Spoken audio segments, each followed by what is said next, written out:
could cut this out. So cut. Psych, we're back with VRF Tech Talk. What's going on, everybody? Hey, man, it's Roman and Donald here on the VRF Tech Talk podcast, talking all things VRF. And we wanted to kind of put together a special introduction to a video that we got to shoot at AHR in Las Vegas 2026. What do we do, Donald? Who we talk to? We talked to some really nice people at the Bosch. Bosch Hitachi. The Bosch Hitachi. No, like what do they call those? The exhibit, I guess. Yes. Right. Yeah. Exhibit. Yeah. No, they had some pretty interesting things to say, and it was cool to see that they're kind of tech forward, and by tech I mean you, the technician, forward. Yeah. In the product offering that they're coming to market with. Yeah, so they reached out to us. The marketing team reached out to us, right? They didn't reach out to us specifically, but they were just like, "Hey, would you like to talk to our teams? Would you like to connect with our teams and kind of just shoot a live podcast, maybe a video along with it?" And we just, why not? I mean, there's a lot of times where, sure, you can go to the booth, you can go say hi to people, you can go to these big shows, you can go to these big trade shows and all that, and go through those things together. But at the end of the day, it's still it's still one of those things where, seeing someone and understanding who you're talking to and the questions that you need directed towards them is wildly different. So, yeah, it was pretty cool to get down to sit down with them and just kind of talk about what they're doing, what they're kind of doing different than, what we have experience with in other product lines. And I think that tap to pay, not really, no, tap to get the service information out of the machine that's pretty cool, because that really helps the maintenance guys that may not have all the training in the world on VRF or air conditioning in general, right? Because let's be honest, that air conditioning is the small part of what they have to do in a day, and to be able to pull data out of there to send to somebody quickly that, this is the data that I had an issue with. What's going on? That's so cool.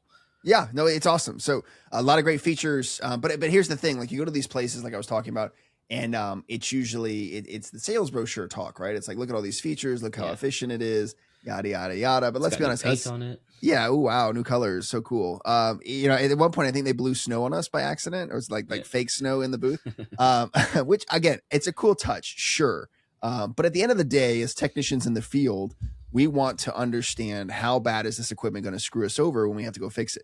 Because that's the biggest thing, right? You're going to show up to a call with a Hitachi unit, a new Hitachi unit, and that's just like, well, what the heck do I do? And so, where do I go? What do I need to know? What are the ins and outs? And so we tried to cover most of that in the interview that we did with him. There's some sales stuff in there, sure, but for the most part, a lot of this comes down to what is their equipment? Where do you go? How do you get access to the information? Training, all those small things. And they do seem to be pretty focused on getting this information out there. And I've been very open with us about getting us the information. So we're excited, man. Yeah, it was pretty cool.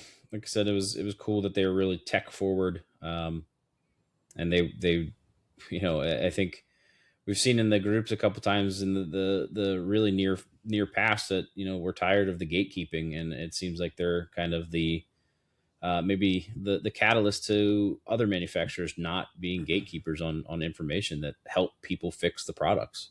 Yeah. So yeah, that's pretty awesome. So please enjoy the interview, and we'll see you on the next one. Yeah. Without further ado, stop listening to us and go listen to us in the video. Go listen to us from 2 weeks ago. So see you guys. Bye. I hit. Hey, so let's start. Yeah.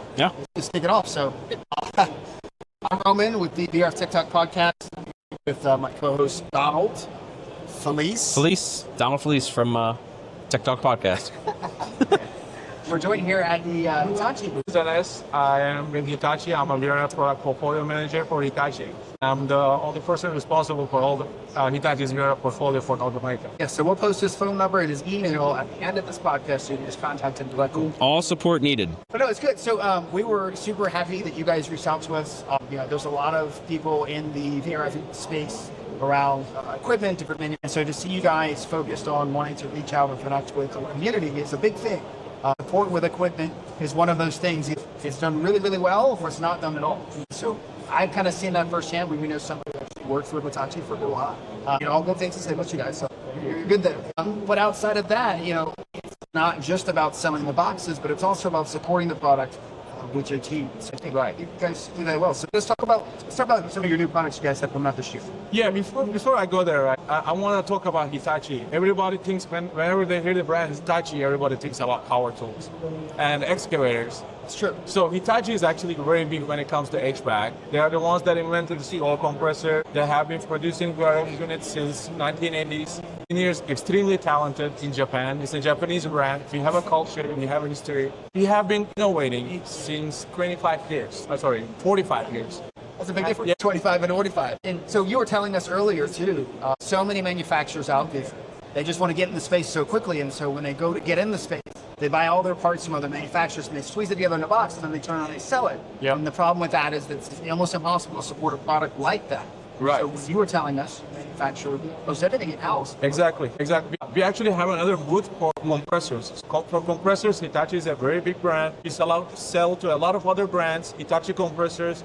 Many of the brands you see in the show, they use Hitachi compressor in one or another product. So if you go to our factory in Japan, not only you will see a production line where they're putting together a unit and assembling the heat exchanger and the sheet metal panels, there's a whole CNC machine line where they have a precision machining parts. They are producing the rotary compressor, the scroll part of the compressor out of a steel block. They're just extruding it and making a scroll part of the compressors. So we own the entire supply chain of producing our own compressors. We have whole compressor research and development team. They come up with the design and we have a production site where they can produce the compressor on site for installation into a VRF unit. That's wild. That's good. It's wild to think of. And does that all happens under one roof, so there's no back and forth between, a factory from this part of the world to that part of the world, to really cut down on the problems that translations can have, right? So Exactly. We own the supply chain. Yeah. Compressors are long lead time items, and if you can own that part of that part of the product,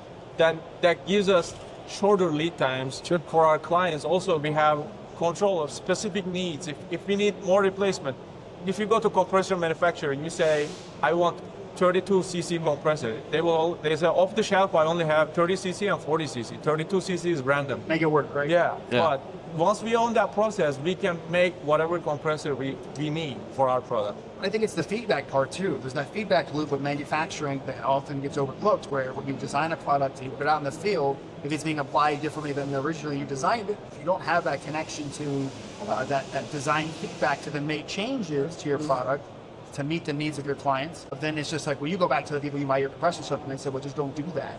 So but like really, you're cutting out the middleman. So like if you go back to the manufacturer and say, hey, well, this is something wrong with your compressor, now it's going directly to you rather than to a manufacturer and then from the manufacturer to somebody else, right? That's great. Exactly, and that gives us the opportunity. Wall to wall, we keep the entire margin, we keep the profit, then we can invest that profit to more engineers and development and R&D, and we can have larger team that's developing a custom compressor that's specific to our custom need in North America or Canada. Right. That was good. You were talking also about how you guys are rolling out R32. Right.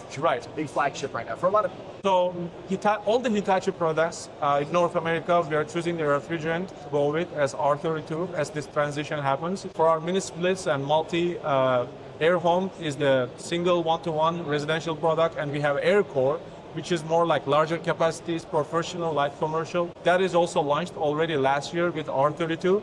And this year is our transition phase for VRF. And VRF, we are going with R32 as well, following our municipal flight part. Do you know when that's going to be available in our market? That's the big thing right now. We can all talk about it. We know that they're going to R32, which is a great thing, in my opinion. But on top of that, it's when do we start seeing it hit the market? When we start designing it, when we start purchasing it, when we'll see it hitting the streets. And that's the big gap we have right now. Well, do I sell them R410A and design it that way, or do I try to use the software to make it fun? It's a very good question. Actually, for commercial side, we see a lot of demand. Still, contractors and designers are not very confident with the whole R32 profile boxes and mitigation and all these things. Yeah. So we are still seeing a big demand for R410A. But for residential portion, so for VRF, we split it, right? Under 65,000 MBH, it's a residential VRF, and light commercial VRF. Above 65,000 MBH, it's a commercial VRF. That's the cut-off line that AHR put for us.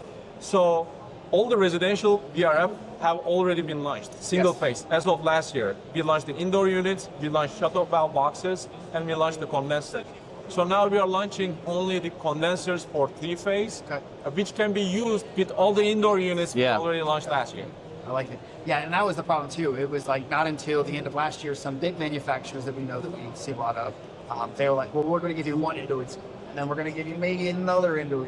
It's like, no, give me the whole product line. Or, they didn't have the shut-off boxes available yet. So, like, designing around the light commercial single-phase R32 unit was rough, because we didn't have what we needed to meet the mitigation needs. Yeah, because you could get the indoor units and you could get the outdoor units. Yes, we do have everything exists for Hitachi brands, and we do have a selection tool. So it's not necessarily needed absolutely 100% of the time you have to install a shut-off valve box. Sure. There's certain cases, it's all engineering. If you look at the length and the width of the room and the height of the room, and you get some kind of a volume, and you have a refrigerant amount that can potentially go into that room, then you can kind of see the concentration of the refrigerant, and there are limits that are put in place by UL. So if you're above or below that limit, you need a shut-off valve box or not. So we have a tools built in. It's called AirCloud Select. You select your outdoor unit, you select your indoor unit, and you put your installation space. And design tool will tell you,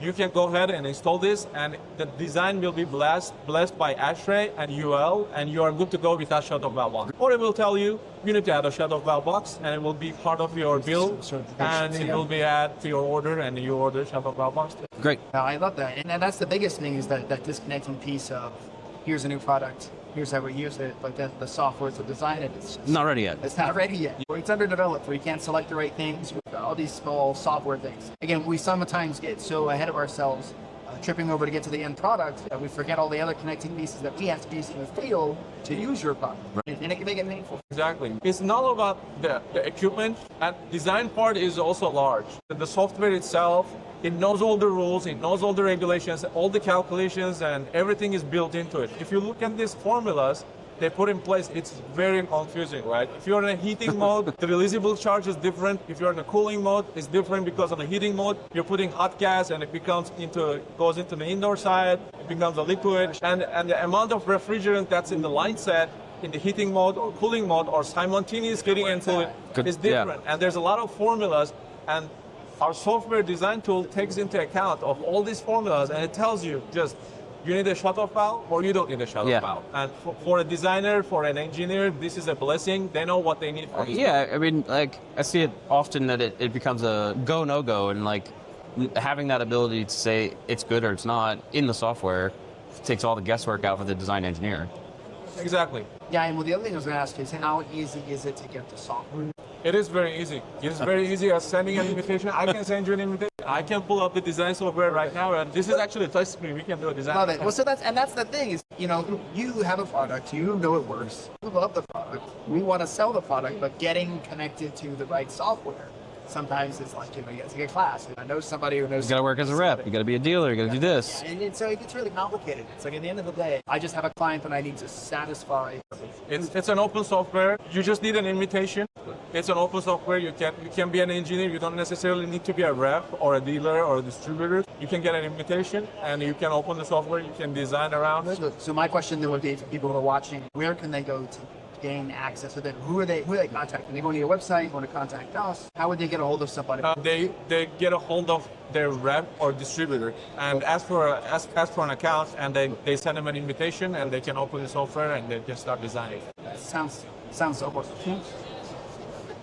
What about training for the same products for the technicians out there? There is. We have, our training manager is in-house and he can tell you about it, but there's a website. I don't know off of my head what's the link, but we have videos available to watch and train. Also, we have on-site training. We have a Dallas training center in Irving, Texas, and they can come there and we can train them on three-phase, single-phase. I've seen the photos. It's nice. Yeah, it's very good. Well, that's good, because that's the other thing too, is that people roll out products really quickly, and there's the sales brochures, there's the software training piece that everybody forgets about. It's like, well, when we start installing these, I need access to a few things. I need access to one, obviously I need to know how to commission it. Right? The install manuals probably, has a lot of that information. There's a lot of little tiny things I'm sure that you have to do a certain way for it to work the way you designed it to do. But then on the other flip side of that, it's the service training. What do I do when that doesn't actually happen? Right? When I push these buttons and that doesn't happen, what do I do next? What's my support channel? The support channel, basically, yeah. The service manuals, easy to get to. Yep, everything. We have a portal solution navigator. You go there, you look up your model, installation manual, operation manual. I was there last week. Yeah, it is pretty easy to navigate. I've never seen it, so like compared to the golden standard of Myling Tribe, like how easy is it? That's pretty easy, actually. And you guys have demo naming groups, so attaching it and the majority. Yep. Kind of the same model, it's just a different flavor. It's the same unit. Exactly. A different naming profile. So you guys went above and beyond, because it's like, well, instead of grouping them together, even though the model numbers are different, you just went ahead and put the manual twice. Great. The right manual designation. So. Exactly. And one thing we added new on our submittals now, whenever you prepare a report on submittals, there's a little button. It's a PDF file. You say it's click here for Revit files. So for building management system, if they want to have a Revit file for the design, they can just click on the submittal and it will download the Revit file. Great. For that. That's awesome. We know some other manufacturers where it's like on a completely different website. Yeah. That you have to go to and then log in. Hidden. And then it kicks you back to the original website. Then you have to log in there. And then it kicks you back to the other website. And it's like, I just need who's these Revit files. Especially when it comes to commercial projects, the Revit files are much needed. So we wanted to make it as easy as possible. We are already giving these designers the submittal sheets and all the reports. All we needed to do is just put a link there. It's like, if you need the Revit file, the model number is there.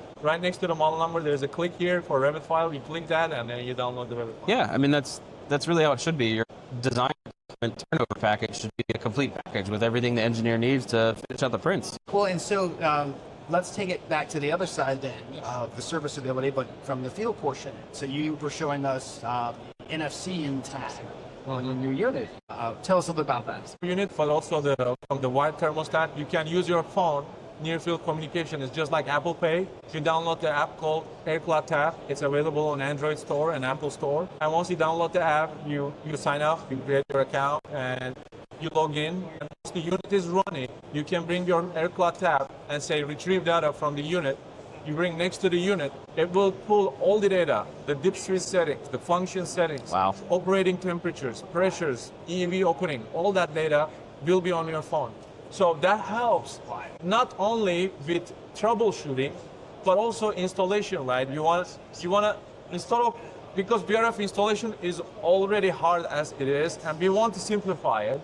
We don't want contractors opening the panels, removing it, doing dip switch settings for each and because if you have a big farm, if you have a large building, large facility, you want to do all this dip switch settings, it takes time. Yeah. So we wanted to simplify this process so they can copy from one unit, retrieve it, copy it, and paste the settings to the different units. That's great. That's great. I mean, a good analog to that is when ABB came out with their 580, you could just Bluetooth from one to the next. That's pretty awesome. Yeah, because it's one of those things too where like, you get certified to install and commission, and then you go out and you do that, but then you have problems, and it's like, well, now I need to go buy a service tool, but I can't get the service tool. Who do I buy that from? So this is all these complicated factors. But I want to highlight this. We still need the service tool. Yes. 24 hours of RAN data before we can bless the system, because there's always mistakes during the installation. We want to make sure everything is installed well, everything is installed properly. We want to see that run data for 24 hours. We want to see everything is running good, and we want to see that data before we bless the design as this is good to go. But I love that too, because there's a lot of people out there who are just installing it and not doing anything about it, and then they come back a year later, 2 years later, they lose a compressor, they have a failure, and now it's, well, the equipment is no good. And it's like, well, did anybody look at it once they installed it and blessed it?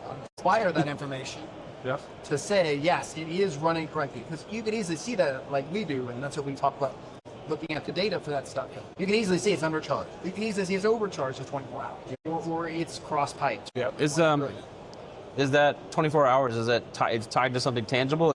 Can you get past it, right? Is it absolutely required for, say, a warranty or something? Yes. Okay. It is absolutely required. We require 24 hours of rain data.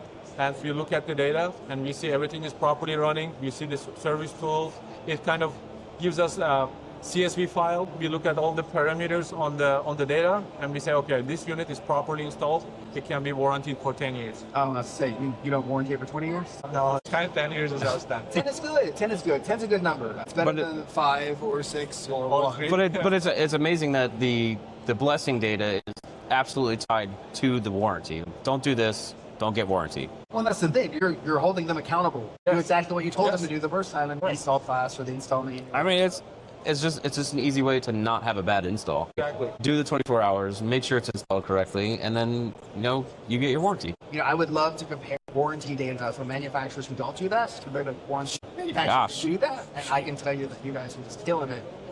In support to not have to have those failures, catch it on day one. Yeah. It's absolutely needed. Not only, okay, they can bypass, if you bless the design without looking at that, and if there's a mistake, it's just going to be a headache for the building owner, the customer, contractor. It's going to be a headache for everybody.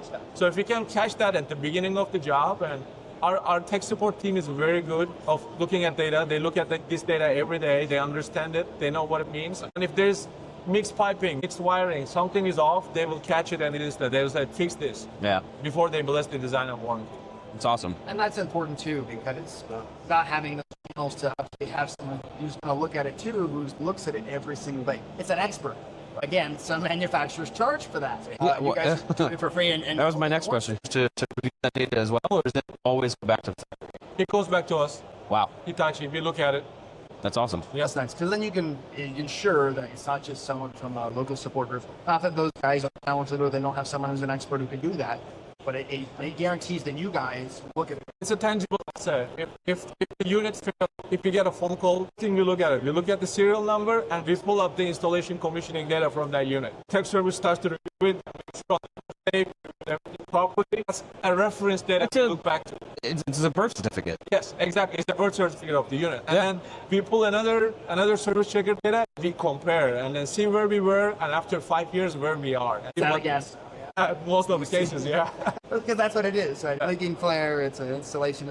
But it's really nice that you guys actually save that, because a lot of people Gone. archive it, throw it away, whatever trash can into pull the NFC data off. That's a good idea. If you're taking notes. You heard it here first. Because then that way, it's you guys having access to it, but also anyone who might come across it is now trying to provide service to that client who wants to stand on their own 2 feet. I think it's also equally important to support those people, because that results in more sales for you guys. Where that would be really handy is when you get like a building turnover to where, the building owner that bought the equipment might not be the person that still owns the building. The person that's moving in saying, hey, how do I know that this is actually working well? Absolutely. I will take notes and I will recommend that to our service. All right. Yes. Okay, well, so outside of your newer products, you're saying, most of the stuff you have right now, it's still the same old for the most part, right? R32, NFC tab is new, R32 is new, tonnage capacity size for the 3-phase equipment, you said 20 ton, I think it's the max chassis size. Yes, for 410A it was 16, now for R32, our maximum single cabinet is 20 ton. Okay, and what about maximum connection capacity? Is it 40 tons, 2 modules? No, maximum is 24 tons, Okay. 2 modules. Nice, okay. So outside of that, any newer indoor units, any design changes? We have improved upon our defrost. Defrost is a challenge when it comes to heat pumps.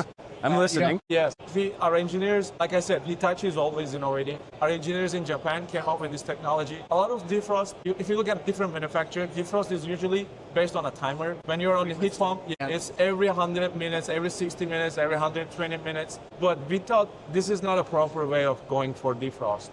We have to understand how much ice is actually built on the unit. We're not going to put a camera to look on the ice, but there's ways to understand how much ice is actually built on the unit.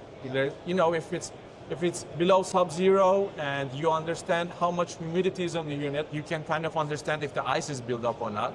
But we have come up with a different approach. So whenever the ice is built on the heat exchanger, it's going to be harder for your fan motors to pull the air through the heat exchanger. So if the temperatures are below sub-zero and we are on a heating mode, we are being running for 100 minutes or so, and we see a spike on the fan motors pulling amps, we understand the ice is starting to form on the condenser side. And we see the amps are going down, going up and going up and going up. We start to realize, okay, this is actually serious, guys. We need to go into defrost. So until we understand this the frosting is actually serious. The unit is not going to go into defrost every 60 minutes or one. Yeah, it kills capacity. It's also uncomfortable for the end user. Right. Yeah, the end user suffers. Yes. So now we have come up with the smart defrost. Now our unit understands how much ice is actually on the unit without putting cameras around the unit. And now it can go all the way up to 250 or hours of operation on heating mode because it knows there's no ice on the unit. I love it because That's pretty awesome. That's the thing where it's skipping over something that would cause discomfort for the client, but also could easily cause you to lose control Control the space. especially when the humidity is high outside and the temperature is low. It doesn't happen often, but when it does, it's really smart about the fan motoring. Think about it, when you're putting a load on the motor and you restrict airflow, obviously it's awesome. I don't think any other manufacturer I've seen even try to implement that. Like I've seen maybe some rooftop manufacturers go that route, but none of the VRF has. And that's latest, greatest equipment has the new defrost. Smart defrost features. Unless if some crazy person comes to your house, with freezing temperatures, right, and they put wood panels around your unit, it's gonna start to trip on defrost. It just keeps going into defrost. Take the trash bags off the grill, clean it. What's you probably see it, Roman. What's that bag that they sell for your condensers when it's summertime? Oh, the cover over the cover over the grills to keep acorns from in it, stuff like that. Yeah, well, the people do that, right? They see it and they think, inverter driven, low space, economical inverter system, residential split system.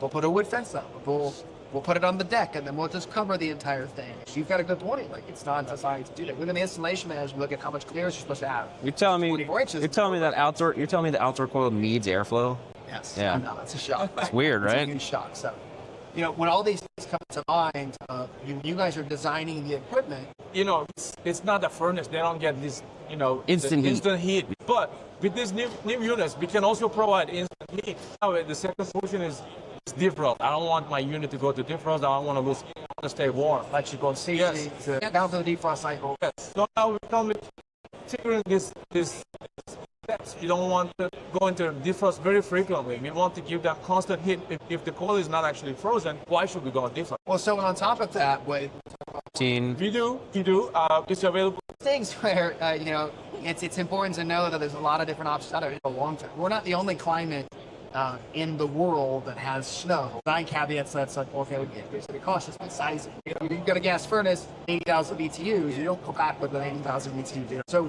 with that low ambient model, you guys? Yes, we do have all our models have vapor injection Hitachi compressors, and that's how we are able to achieve -22 on the large scale VR.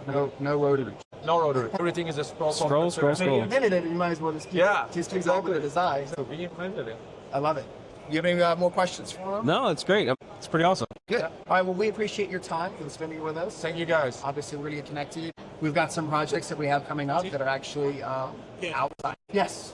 Appreciate it. Yeah, appreciate it very much. Thank you. Appreciate it.